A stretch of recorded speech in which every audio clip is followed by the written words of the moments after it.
Hi every one. Work outs வந்து நம்ம ரெகுலராக ஏன் பண்ணணும் அப்படின்றத இந்த வீடியோவில் ஷேர் பண்ணிக்க போகிறோம். ஒர்க் அவுட்ஸ் வந்து நம்ம ரெகுலராக கண்டிப்பாக பண்ணியே ஆகணும். மார்னிங் அண்ட் ஈவினிங் 2 நேரமும் நம்ம பண்ணலாம். ஸோ 2 நேரம் பண்ண முடியலனாலும் ஏதோ ஒரு நேரமாவது நம்ம கண்டிப்பாக பண்ணணும். எதுக்காக நம்ம ஒர்க் அவுட்ஸ் பண்ணணும் அப்படின்னா, நம்மளோட மசில்ஸ்க்கும் நம்மளோட போனுக்கும் வந்து கண்டிப்பாக வந்து ஃபங்க்ஷன்ஸ் வந்து இருந்துகிட்டே இருக்கணும். ஸோ அதுக்கு வந்து நம்ம ஒர்க் அவுட்ஸ் வந்து ரெகுலராக பண்ணுறோம். நம்ம எவ்வளவோ ஒர்க்ஸ் பண்ணுறோம்.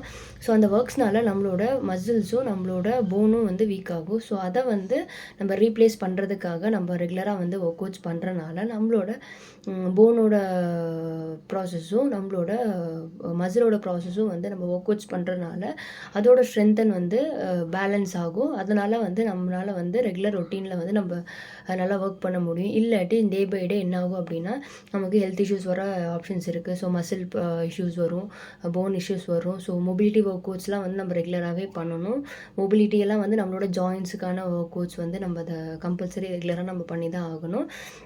அதே போல் நிறைய பேர் கை வலி, கால் வலி, மூட்டு வலி இதெல்லாம் எதனால் வந்து ஏஜ் ஆக ஆக வருதுன்னா நம்ம ரெகுலராக எக்ஸசைஸ் பண்ணாதனால தான் நமக்கு இந்த இஷ்யூஸ் வருது.